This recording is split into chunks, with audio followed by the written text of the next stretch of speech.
Gentarkan dunia. Akhirnya Rusia telah mengirimkan puluhan jet tempur ke Indonesia.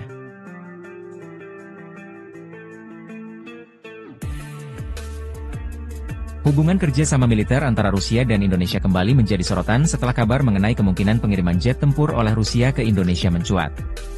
Spekulasi ini didasari oleh pernyataan beberapa pejabat Rusia yang menyebutkan bahwa Moskow berkomitmen untuk mempererat kerjasama pertahanan dengan Jakarta, termasuk pengadaan alutsista strategis seperti jet tempur. Indonesia sebelumnya telah menunjukkan minat terhadap jet tempur buatan Rusia, seperti Su-35, untuk memperkuat kekuatan udara nasional. Namun, negosiasi pengadaan ini sempat mengalami kendala, termasuk tekanan dari pihak-pihak tertentu dan tantangan dalam pembiayaan. Meski demikian, Rusia tetap menyampaikan kesediaannya untuk memenuhi kebutuhan alutsista Indonesia jika kesepakatan berhasil dicapai. Pertanyaan besar yang muncul adalah apakah janji pengiriman jet tempur ini akan terrealisasi dalam waktu dekat. Rusia dikenal sebagai salah satu produsen alutsista terkemuka di dunia dengan pengalaman panjang dalam ekspor senjata. Namun, situasi geopolitik dan sanksi ekonomi yang dihadapinya bisa saja memengaruhi kemampuan mereka untuk memenuhi janji tersebut. Di sisi lain, Indonesia juga tengah mengupayakan diversifikasi sumber alutsista, baik dari negara barat maupun timur. Hal ini dilakukan untuk memastikan kemandirian dalam pengadaan alat pertahanan. Namun, hingga saat ini, belum ada konfirmasi resmi dari pemerintah Indonesia terkait kesepakatan akhir dengan Rusia mengenai pengiriman jet tempur. Masyarakat dan pengamat militer masih menunggu perkembangan terbaru untuk memastikan apakah janji tersebut benar-benar akan menjadi kenyataan. Dengan dinamika yang ada, pengadaan jet tempur dari Rusia akan menjadi isu strategis yang tidak hanya berdampak pada kemampuan militer Indonesia, tetapi juga pada hubungan diplomatik kedua negara di masa depan. Jika janji Rusia terrealisasi, maka ini bisa menjadi langkah penting dalam memperkuat hubungan bilateral kedua negara di bidang pertahanan. Potensi realisasi pengiriman jet tempur Rusia ke Indonesia juga memunculkan berbagai spekulasi tentang model dan jenis jet tempur yang akan ditawarkan. Salah satu kandidat kuat adalah Suha Su-35, jet tempur generasi 45 yang dikenal dengan kemampuan manuver superior, jangkauan tempur yang jauh, dan sistem avionik canggih. Langkah ini juga dapat menunjukkan posisi Indonesia yang tetap membuka pintu bagi berbagai mitra strategis, baik dari barat maupun timur, dalam upaya menjaga kedaulatan dan stabilitas kawasan. Namun, di tengah isu tersebut, muncul pula pembicaraan tentang kemungkinan Rusia menawarkan jet tempur lain, seperti Su-57 Velon, yang merupakan jet tempur generasi kelima. Su-57 memiliki teknologi siluman dan kemampuan tempur multifungsi yang dianggap mampu memenuhi kebutuhan strategis Angkatan Udara Indonesia di masa depan. Meski begitu, harga yang jauh lebih tinggi dan tantangan dalam perawatan bisa menjadi pertimbangan penting bagi Indonesia.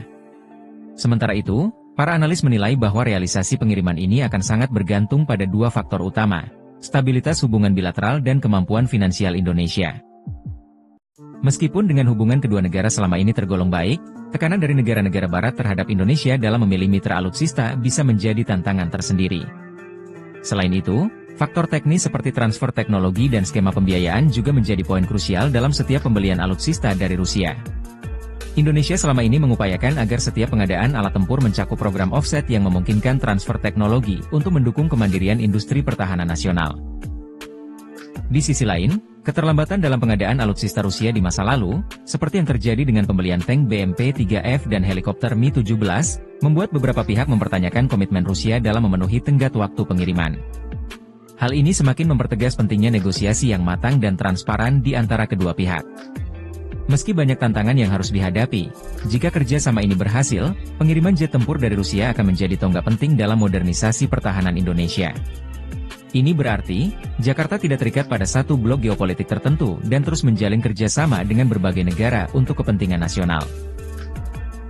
Tak hanya soal realisasi pengiriman, isu ini juga memunculkan diskusi lebih luas tentang bagaimana pengadaan jet tempur Rusia dapat memengaruhi posisi strategis Indonesia di kawasan. Dengan meningkatnya ketegangan di Laut Cina Selatan dan dinamika pertahanan di Asia Tenggara, penguatan kekuatan udara menjadi prioritas utama bagi Indonesia untuk menjaga kedaulatan wilayahnya.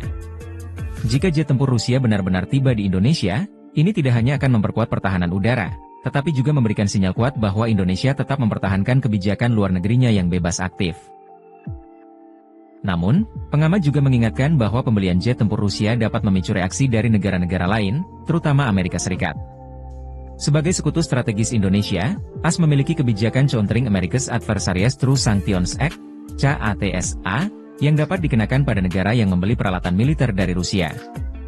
Hal ini tentu menjadi risiko yang harus diperhitungkan oleh pemerintah Indonesia. Namun, tanpa perencanaan dan eksekusi yang matang, janji ini bisa saja menjadi sekadar simbol tanpa dampak nyata bagi kekuatan militer Indonesia. Di sisi lain, Indonesia dapat menggunakan peluang ini untuk menegosiasikan posisi yang lebih kuat di tingkat internasional. Dengan menunjukkan komitmen dalam modernisasi militer, termasuk melalui pembelian jet tempur dari Rusia, Indonesia dapat memperkuat posisinya sebagai kekuatan regional yang dihormati. Meski begitu, pemerintah harus memastikan bahwa keputusan pengadaan ini tidak hanya didasarkan pada faktor geopolitik, tetapi juga kebutuhan nyata Angkatan Udara Indonesia. Pilihan jet tempur harus mampu memenuhi tantangan operasional di lapangan, termasuk kemampuan untuk mempertahankan wilayah udara yang luas dan mendukung misi-misi strategis. Selain itu, keberhasilan kerjasama ini juga akan bergantung pada upaya untuk memastikan bahwa alutsista yang dibeli dapat diintegrasikan dengan baik ke dalam sistem pertahanan yang sudah ada. Indonesia harus memastikan adanya pelatihan yang memadai bagi personel militer dan penyediaan suku cadang yang berkelanjutan untuk mendukung operasional jangka panjang. Kesimpulannya, janji Rusia untuk mengirimkan jet tempur ke Indonesia membawa harapan sekaligus tantangan. Jika dikelola dengan baik, langkah ini dapat menjadi titik balik bagi modernisasi pertahanan Indonesia. Selain dampak strategis dan geopolitik, ada pula aspek ekonomi yang perlu diperhatikan dalam rencana pengadaan jet tempur dari Rusia. Pembelian alutsista seperti jet tempur membutuhkan investasi besar, yang tidak hanya mencakup biaya pembelian awal tetapi juga biaya operasional, perawatan, dan pelatihan jangka panjang. Bagi Indonesia, pembiayaan ini harus diimbangi dengan pertimbangan anggaran negara dan prioritas lain, seperti pembangunan infrastruktur dan program kesejahteraan masyarakat. Pemerintah perlu memastikan bahwa pengadaan alutsista tidak membebani anggaran negara secara berlebihan, terutama di tengah situasi ekonomi global yang masih penuh ketidakpastian. Di sisi lain, Rusia dapat menawarkan skema pembiayaan yang lebih fleksibel untuk menarik minat Indonesia.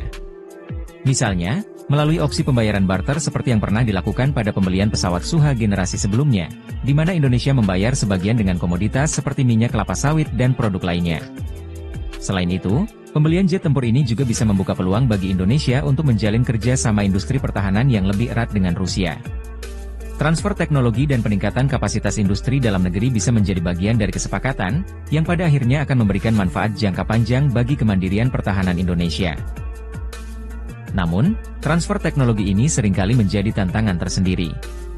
Banyak negara penjual alutsista, termasuk Rusia, enggan memberikan akses penuh terhadap teknologi canggih mereka.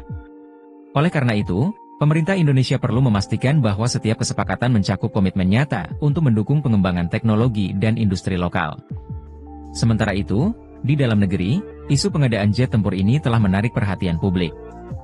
Banyak pihak mendukung langkah pemerintah untuk memperkuat pertahanan udara, tetapi ada juga yang mengkritik keputusan ini jika dianggap tidak transparan atau tidak sesuai prioritas. Oleh karena itu, keterbukaan informasi dan komunikasi yang jelas kepada masyarakat menjadi hal penting untuk menjaga kepercayaan publik.